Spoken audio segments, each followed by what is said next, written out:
right, good morning. Happy Friday. Well, thanks for being here. I hope you have a great weekend. Monday, 110, getting ready for it. Monday is going to be the second midterm. It's over chapters 9, 10, 11, which is problem sets 4 and 5. So it'll have things like gases, it'll have things like the intermolecular forces, liquids and solids, it'll have the solutions, which is basically the concentration units. So Bradley and I were talking about molality a little bit, that's one of them, as well as, oh,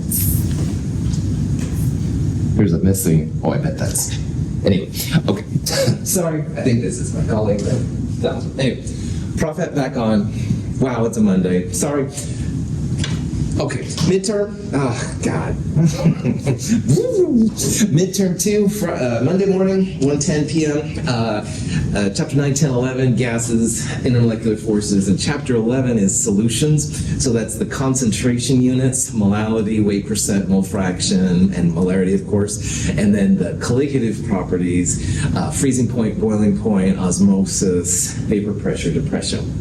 The midterm will be really similar to what you've seen before. 20 multiple choice questions. There are 3 short answer questions and an extra credit question. If you have time, you're welcome to do it. It'll take about 2 hours. When you come to the midterm, you'll turn in the Exam Prep 2 worksheet, which is like Exam Prep 1, couple of questions, the answers at the bottom, show your work, how to go from question to answer. You'll turn in the freezing point lab we did last Monday. And we will start the Kinetics 1 in-class lab. It's a pretty chill lab, but it is going to be a lab afterwards, just so you know. Okay, that wasn't my best explanation of next week. Sorry about that. It's one of those days, apparently. Any questions? Anything? Cool. So with that being said, we'll go through some examples and stuff and see what's happening. So, okay. So the first question we're going to look at is this one right here. This is an example of where you have some gases and specifically oxygen and water for that matter, and we're converting from a non-gas to a gas. And this is stoichiometry. In this problem, it says what volume of O2 is required when you start with this much B2H6. Now, B2H6 is a gas and oxygen is a gas, but you can go directly from the B2H6 to the oxygen here, which is kind of cool. So let's work on this a little bit, see if you can do it. We'll talk about it here in just a second.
You were going to take this yesterday. Okay. I don't think I can validate. Yeah. So, worst case scenario, this will be your bonus drop. I'm really sorry about that. That's a policy we have. Did they say we could? Yeah, it's okay. We're gonna have to wait till after class. I can look at it. Yeah. I'm sorry. That's the only thing. I'm sorry. Okay. Have a good day. You too.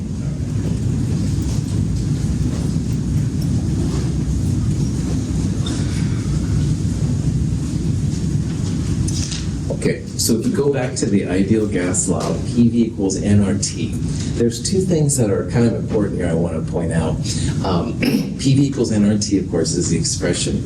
And both pressure and volume are proportional to the moles, all right? So what that means, if this said 1.5 moles of B2H6 are needed, and you want to know how much oxygen, well, you'd say 1.5 moles, and there's 1 mole of this for every 3 moles of oxygen. So you'd multiply 1.5 moles by 3 to get 4.5 moles. And this works for both pressure and volume in the ideal gas law as well. So in this problem, you have so much volume of B2H6, and if you keep everything else constant, pressure, temperature, and the gas constant, of course, is a constant, then you can see here how volume is proportional to the moles. And so as moles goes up, your volume goes up, and vice versa. So the punchline of this question is that all you have to do is multiply the 1.5 by 3. You don't need to do any elaborate calculations for different things. You can literally just find that out. And this works for both volume and pressure. So if you had a liters or an atmosphere value, and it said how much liters or atmospheres of something else do you need, you can literally just multiply this 3 to 1 by the amount given, and you'll find the answer, which is pretty cool. So this is ideal gas law. It's a different application of it, but it does work kind of cool. Sorry about the discussion I was having down there. Like I said, this is one of those days, so...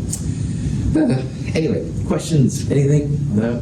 When it says constant temperature and pressure, would that be assuming that's standard temperature and pressure? Yeah, that would be another way you could do this one, Kevin. You could just assume like 1 atmosphere pressure, 273 Kelvin, and then you'd have everything you need. You could find the moles of B2H6, and then 1 mole of B2H6 needs 3 moles of O2, and you could plug it back in to find the volume. And that would work too. It would take a little bit more finagling, but you could absolutely do it that way too. Yeah, thanks. Good question. Other questions on it? Okay. Here's another question about speed of gases, all right? And this question says put them in order of increasing velocity. Now, first of all, we're not going to put solids or liquids in because they got their own kind of jam going. But in terms of gases, we can predict how fast they're going to go. So I'd like you to put these 3 gases in order of increasing speed. So that would be the slowest first and the fastest last. And if you remember from our discussions, this comes down to their molar mass. Bigger molar mass is slower, and smaller molar mass is higher. So see if you can figure out which of those would be the best answer.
So to answer this question, you need to know how many grams per mole are in the molecule. And so, for example, for water, oxygen's about 16, hydrogen's about 1, so 1 times 2 plus 16, water's about 18 grams per mole.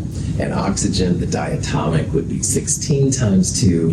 Boron is almost 11. Again, I'm being really rough here with my sig figs, but 11 times 2, 22 plus 6 would be 28.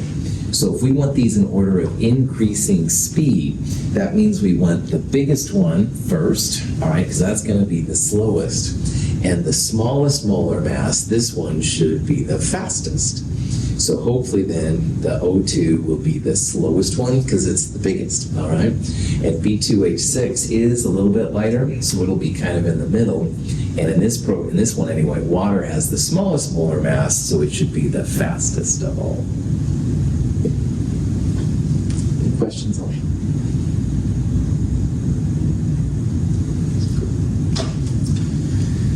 This is the question that's kind of analogous to some of the stuff we talked about in problem set 4. And it says in this problem that you have equal masses of helium and neon.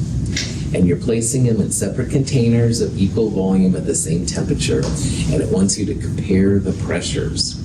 So if I was seeing this problem for the first time, I would just pick a number, and I would probably pick the molar mass of helium or neon. So helium is about 4 grams per mole. I would say 4 grams of helium and 4 grams of neon.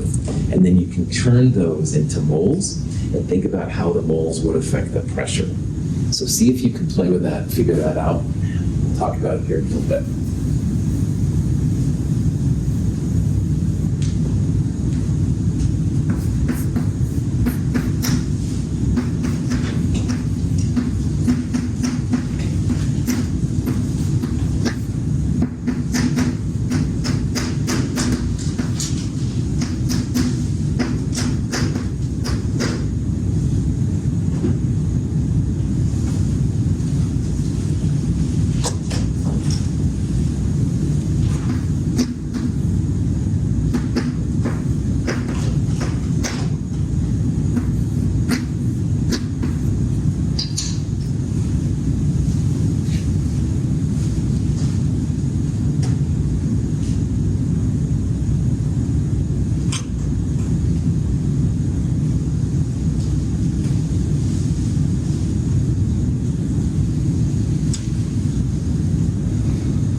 Like we talked about earlier, pressure and moles and PV equals nRT are opposite each other.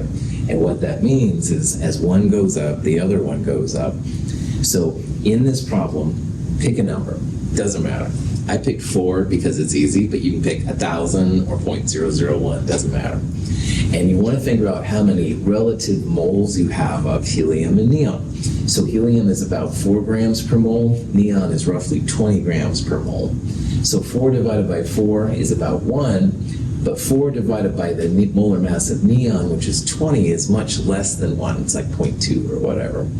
And what that means is you have more moles of helium than you have moles of neon. And again, you can pick any number you want, all right? That's legit in chemistry anyway. And all of them, you're going to have more moles of the lighter helium than you will neon.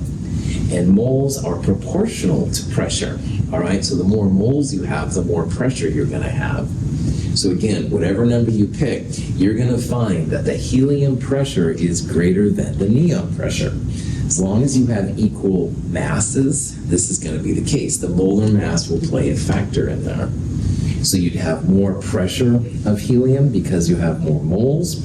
You're going to have more collisions with the walls, which is something else we've talked about. Collisions is basically pressure as well. I know it's probably feeling like too much pressure at this point, but seriously, try to keep your eyes on the prize. T equals nRT. Any questions on that? Now, let's change gears a little bit, talk about intermolecular forces. And if you have two intermolecular forces, there is a list of strengths. So like hydrogen bonds is really, really strong. Induced dipole is really weak. So if you have intermolecular forces, if you want to talk about increasing or decreasing boiling points, that's one thing you can do. If you happen to have two molecules with the same intermolecular force, then the larger one will be higher and the smaller one, i.e. grams per mole, will be lower. So using all of this, see if you can predict the order of decreasing boiling points. So what that means is you want the highest boiling point first. That means highest intermolecular forces, followed by weaker intermolecular forces. And if you have a tie, the bigger molar mass will be higher and the smaller molar mass will be smaller. So knowing all that, see if you can figure out what the best order of decreasing boiling points are for methanol, methane, and hydrogen.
All right, so the three compounds are methanol, methane, and hydrogen. And which of those three compounds is polar?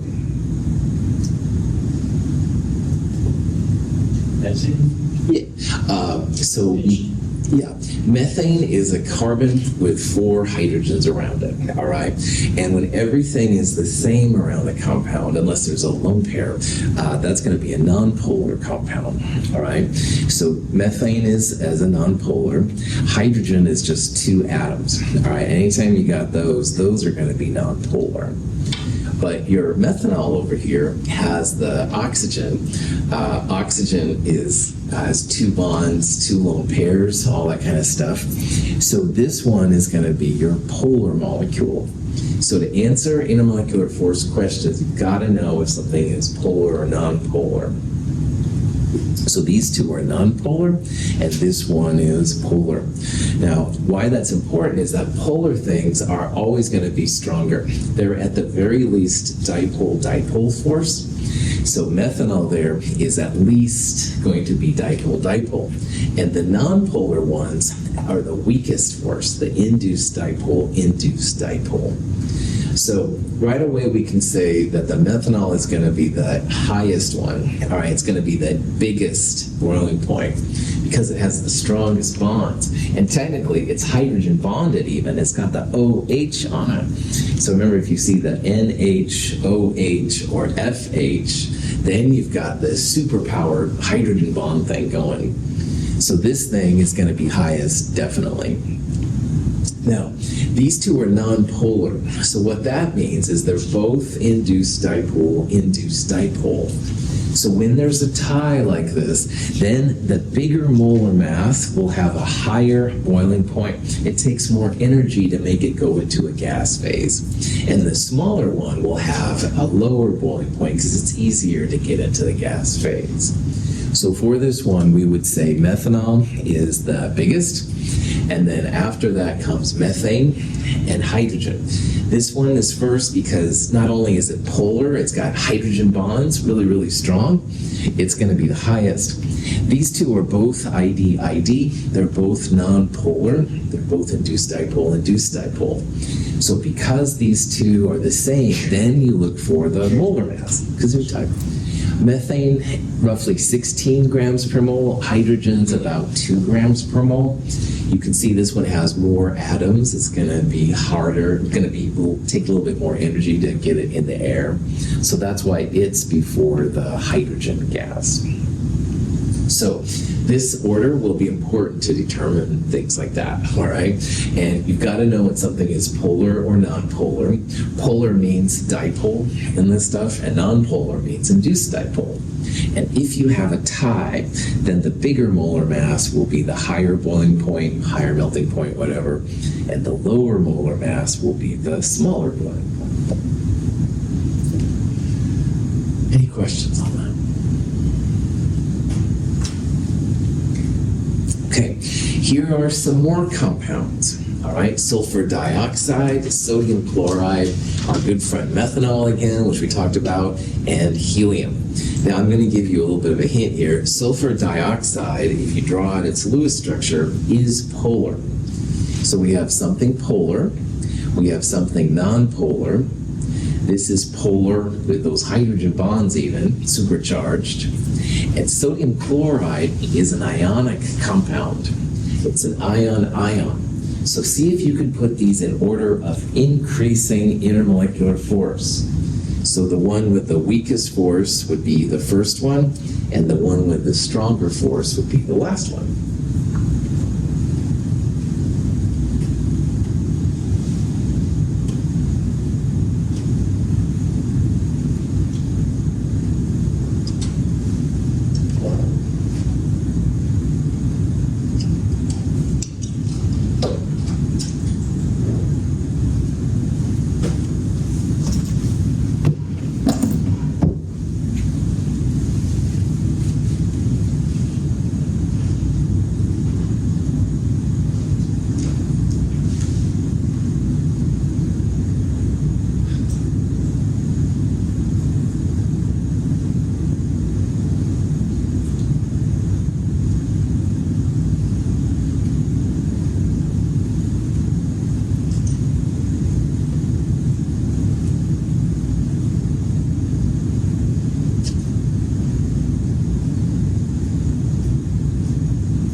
Okay, so you want to start with the lowest force first, the induced dipole. Is induced dipole, is that for polar or non-polar things? Non-polar, right on, Catherine. So the only non-polar one up here is helium. So helium has to be the first one, all right? So it's going to be B, C, or D, but it won't be A, all right? Then you've got the ion, which is one of the strongest force. Remember, ions mean you've got a metal and a non-metal, or a cation and an anion, positive, negative things going on. And that's sodium chloride. So it's going to be B or C because they have helium first and the strongest ion last. So it comes down to SO2 and methanol. We said that methanol isn't just polar, but it's got the hydrogen bond, so it's stronger than just something polar, which is SO2. So the best answer here then would be C. The non-polar, induced dipole, and helium is first. Polar SO2 is dipole. This thing is polar, but it's got an OH, NH, FH hydrogen bond, so that would be next. And the ion metallic would be the strongest one. Yeah. I'm just curious, so would it work as well in my head? I kind of saw, I got the same answer, C. Good. However, I kind of looked at it as in looking at the bond. Yeah. Would I mean, obviously each of the others would have single bonds, but wouldn't sodium chloride have a double bond? Cool. So, sodium chloride is a cation with an anion. And you can't really draw like a Lewis structure when you have positives and negatives. Like in Lewis structures, if something had it, we would put it in square brackets like that. That's the closest you can get. If you draw like NaCl, this would imply a bonding pair marquee, like shared electrons. And we don't have shared electrons. Sodium has lost its electrons to fascist chloride, whatever. So the positive is like holding on to the negative, all right? So it's a different kind of bonding, all right? Like if you think about what we did in the first part of Chem 222, it was all non-metal, all right? Organic stuff and acetone and water, all right? Those kind of things. With the metals, that's why the metals are way up here on the top. They're either here or maybe there. It's a whole different kind of ball game with them and stuff, man. But otherwise, what you said would have worked okay and stuff. Yeah, like helium doesn't have a bond order, so that would be weakest. I like that. Yeah. Just keep the metals, make it special. Good, excellent question, Marky. Other questions, Kevin? If NaCl, sodium chloride, was aqueous, dissolved in water, would that mean it's ion dipole? Yes, nice job. That's right. Kevin brought up something really important. Sodium chloride in water, NaCl, AQ, you'd have the ionic parts, the sodium and the chloride, and they'd be dissolved in water, which has dipole, polar. Yeah, that would be ion dipole, man. Nice job. Pretty cool. Other questions? Okay. Speaking of which, potassium chloride, which is really similar to sodium chloride, dissolves in water. What kind of forces is it going to be? Well, it's not matrimony bonds, you can probably imagine. This is the ion dipole force, all right? So Kevin's question just segued perfectly into this question. In this problem, you have K and Cl, K plus and Cl minus, like what Marquis and I were talking about. And they dissolve in water, which is polar. And remember, polar means dipole. So you have something with an ion, something that has a polar. It's polar, it's got a dipole. So KCl would be ion dipole. Yeah. So Kevin, excellent question. You just totally brought us right into this question and stuff. Well done. Water is amazing how it's able to dissociate the ions like that. There's ammonia a little bit, but boy, not very much. Water is the bomb, so. All right, go life. Now, intermolecular forces play roles in lots of different ways. Here's a question. It says, which of the following should have the highest heat of vaporization, delta H vat? And at first you're like, blah, blah, blah. I have no idea, right? However, you can answer this question using intermolecular forces because the stronger intermolecular forces are held together a little tighter, all right? And that's going to make a higher delta H of vaporization. So without knowing the values, look at these 4 compounds, and one of them is higher than the other 3. And I just mentioned how it's the bomb, so I'm hoping this isn't too crazy, but see if you can figure it out and stuff, like which one would be a little higher.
So when you draw Lewis structures for these, or you just think about it a little bit, fluorine, F2, F pulling on F, non-polar, that's going to be induced dipole. And all the other ones are at least polar, so that one should be one of the smaller ones on the list.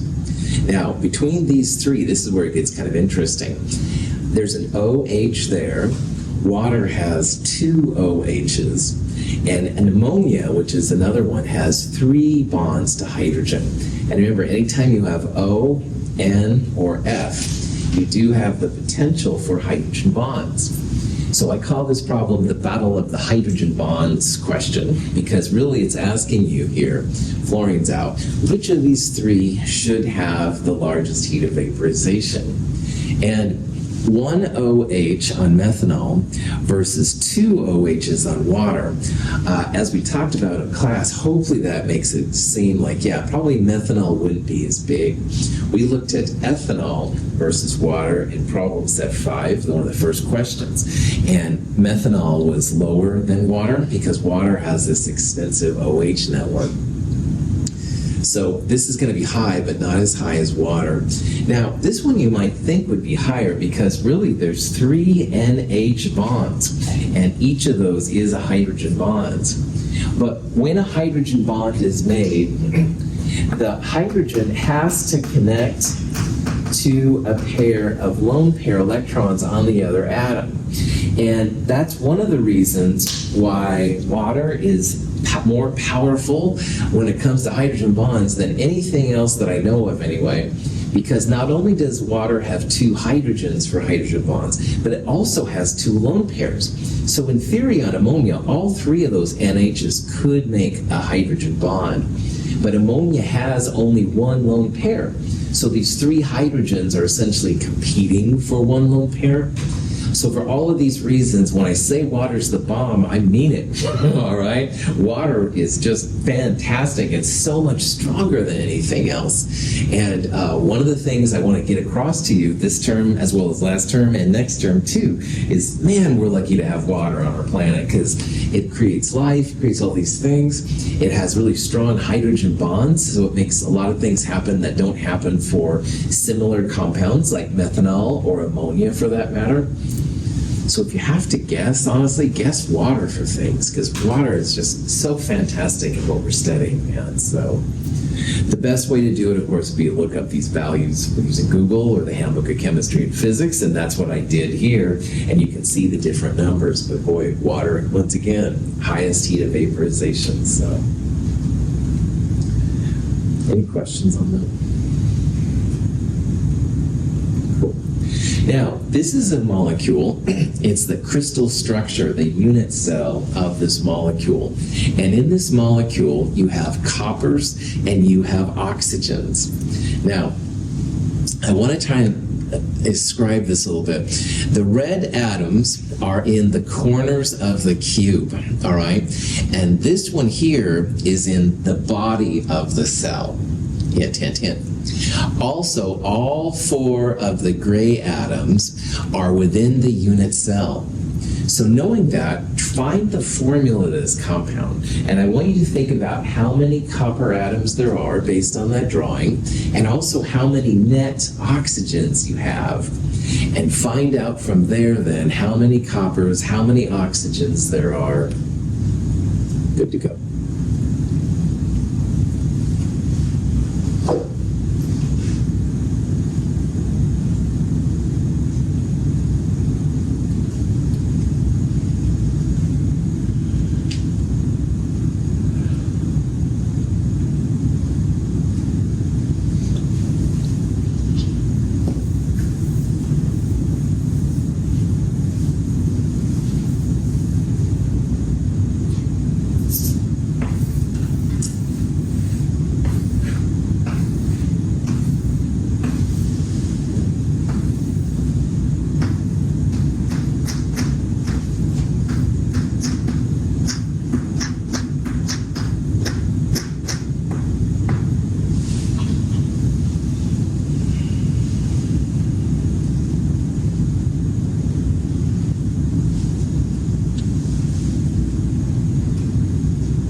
When we talked about the solid structures in lab, the body-centered cubic, which I have my cheesy version of up here, we saw that there were 2 atoms in the cell.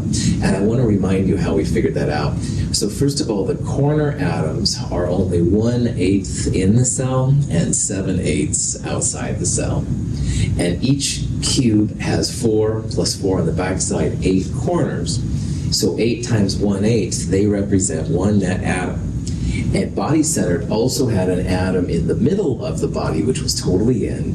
So when we say that BCC is 2 atoms, that's where it comes from. 8 times 1/8 plus the 1 in the middle is 2. And the red oxygens here are in a BCC environment. Like you've got 1, 2, 3, 4, those are all corners, 5, 6, 7, 8. So that's 8 times 1/8, that's 1 net oxygen atom. But in addition, there's 1 oxygen atom there in the middle, like the BCC. So what that means is you have a formula that has 2 oxygens. Questions on that? Cool.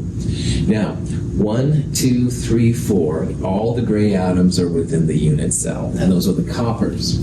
So what this thing has total is Cu4O2, 4 coppers and 2 oxygens, all right?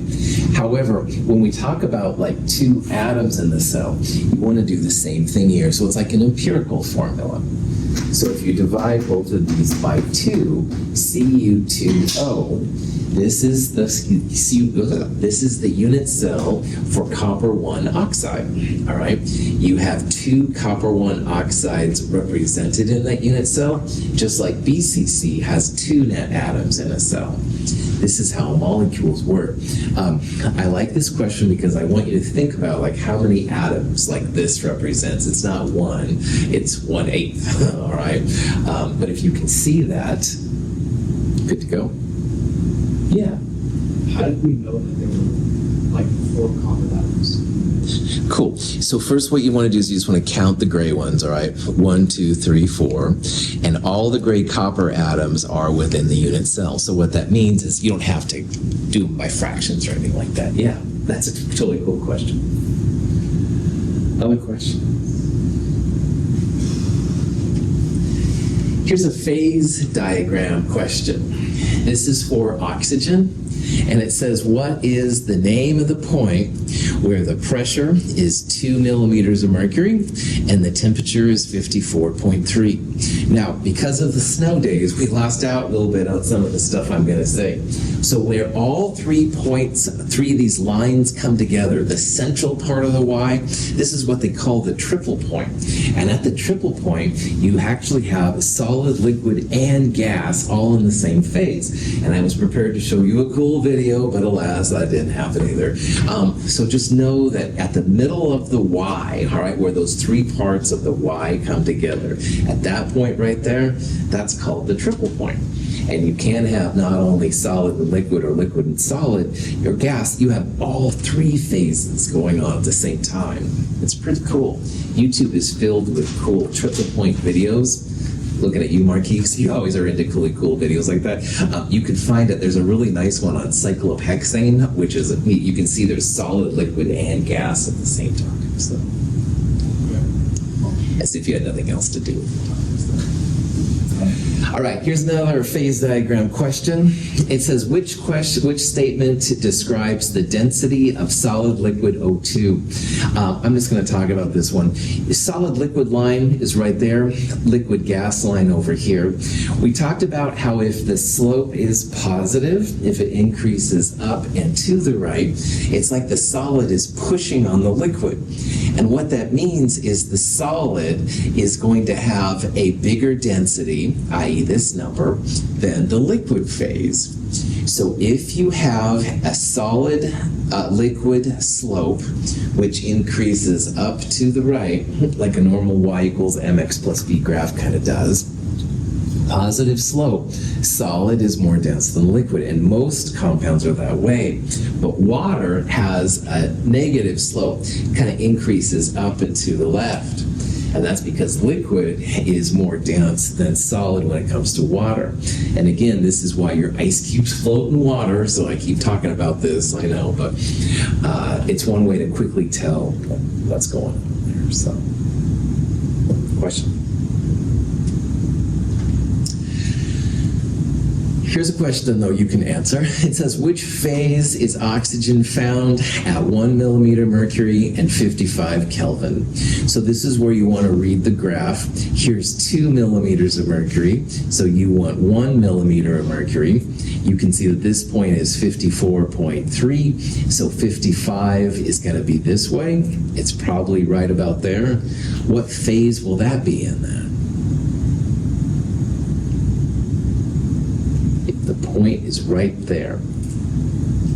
Vapor? Vapor, yeah. Vapor and gas are the same thing. So that's going to be a gas phase, right on. If the pressure and temperature would have put you in the middle of the Y, it would have been a liquid phase. If the pressure and temperature put you to the left, like maybe right there, then it would be a solid phase. And as a scientist, this is super cool. You can tell what phase it's going to be, solid, liquid, or gas. Plasma is a state of matter. We'll talk about that at the end of Chem 222. But for right now, it's just a silly thing up there. Okay. this is going to be a problem. I think you should take a picture with your phones if you've got it. This is a question we didn't spend as much time as I wanted to either. In this question, we want to figure out the energy, the joules or kilojoules, required to convert a liter of ethanol at 25 degrees to a gas at 78.3. So in this problem, it's going to be a two-step problem. We're going to have an MC delta T to raise the liquid ethanol from 25 to 78.3, and that's where these numbers will come in handy. But we're also turning the liquid to a gas, and that's where the boiling point is. So that's going to be a mass times a heat of something, and sure enough, we have a heat of vaporization. Excuse me. So what I would do in a problem like this, I would first convert the liters into milliliters and use the density to find the grams. So we have 785 grams of ethanol. The MC delta T, the first part, we're going to use that mass and the heat capacity of ethanol and delta T, which is always final minus initial. I turned it into kilojoules to add them together at the end there. That's the amount to heat the ethanol. This part right here is going to be the mass times the heat part. And because the delta H is in kilojoules per mole, I need to turn my grams into moles using the molar mass of the ethanol, which was given. You add those two numbers together, 759 kilojoules, endothermic. So what that means is your ethanol doesn't turn into a gas by itself. You have to add energy in order to make that happen. Any questions on that?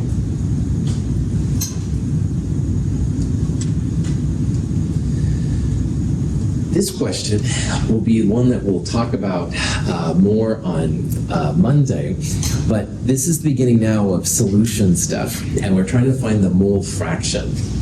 So in this problem, you want to take the grams of your ethanol and turn it into moles, and you also want to take the grams of water and turn it into moles. So the mole fraction of ethanol will be the moles of ethanol on top, and you'll divide it by the moles of water and the moles of methanol added together on the bottom.